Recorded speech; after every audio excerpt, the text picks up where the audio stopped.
Good morning, Crossway students. Great to be with you as we continue through the book of Philippians. We're going to do something a little bit different this morning. We're actually going to only look at two verses. Philippians 4 verses 2 and 3. One of the things I want to encourage us to do is to slow down and read just a couple of verses and think about what might God be teaching us from these two little verses. So before we do that though, before I read them and we dive into them, I want to make sure you've taken some time to work through our tool. Have you prayed, read, thought about observation, asking questions, application, and then sharing with somebody else? I want to make sure we spend some time doing that. So if you don't mind, just push pause on this video if you haven't done it and take 10-15 minutes to really look at these two verses. Pray before you read.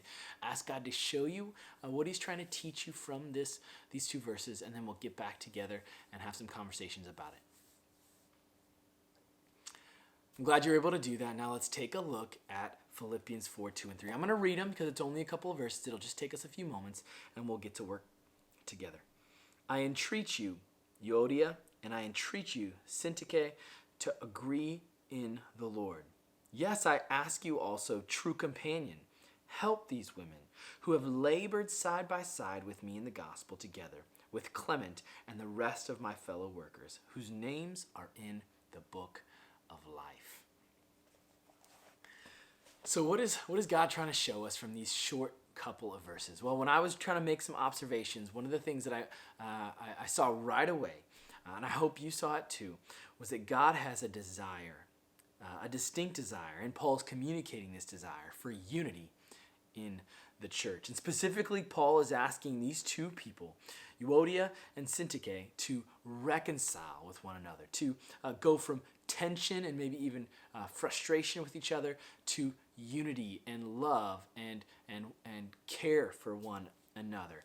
There seems to be something going on. Paul doesn't go into detail of what it is that's caused this division between them, but Paul's clear instruction is for them to unite, to get past what is they're struggling with, whatever they're dealing with, and to be reunited in unity as godly people should.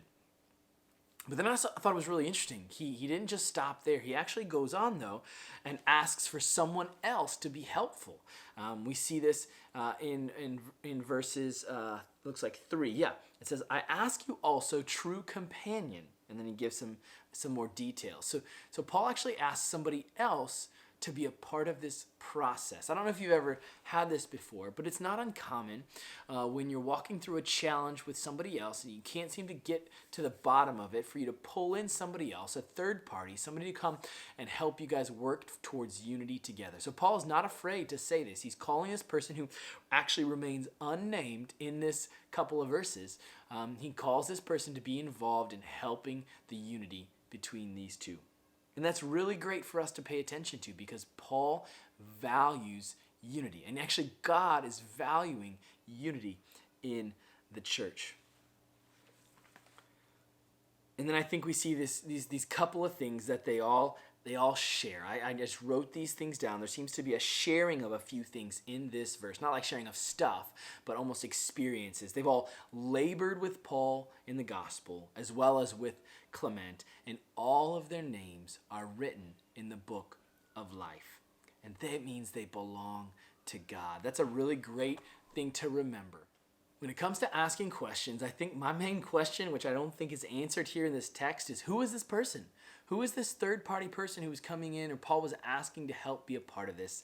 Now, sometimes we ask questions of the text and we don't find any answers. So it does not look like he gives us any more clarity about who this person was. But it was somebody, obviously, who was in the book of life, another believer who belongs to God, and was called and asked to be a part of this resolution of bringing unity about in this relationship. When it comes to application, I was trying to think personally about this for my own life, and while I don't feel like there's a lot of disunity between me and other people, I did ask the Lord to help me be sensitive to that. I want to be quick to reconcile with people if there's brokenness in relationships. I want to be quick to deal with issues if there are problems between me and another believer.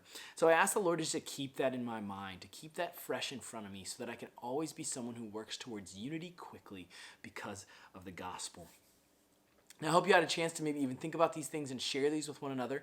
Maybe there was somebody who came to mind that you realized you actually have something to deal with as far as be reconciled to somebody. So maybe part of your share is to go to this person and work through the issue that you guys are wrestling with. But I hope you got a chance to share some of this with some friends. I hope you also realize that you can chew on and think through God's word a couple of verses at a time. Ultimately, if we just kind of were to bottom line these couple of verses, God values unity. And he's calling the people of God to be a united people, to not be divided for various reasons. And the gospel helps us do this. Our faith in Jesus and his forgiveness he's given to us helps us live a life where we reconcile easily with one another. If you've been following along for this whole series, last week I asked you to send in an email to me with things you've been learning, things you're growing in, and a number of you did it. Thank you so much. And last night I did a kind of a random drawing. I actually used a phone app. I plugged all of the names in and randomly generated a winner. And Naya Andrus won last night. So I'll be getting her a special gift. Naya, great job. Thanks for following along with me. And I hope you've been encouraged as you've read through Philippians, but you got a gift coming your way. I'm working on getting it to you. It'll take a week or so. Students, I love you. Thanks for spending some time with me in Philippians. We've got probably only a couple of these left before we're at the end of Philippians. Just grateful for this time that we've had. Looking forward to talking to you again soon.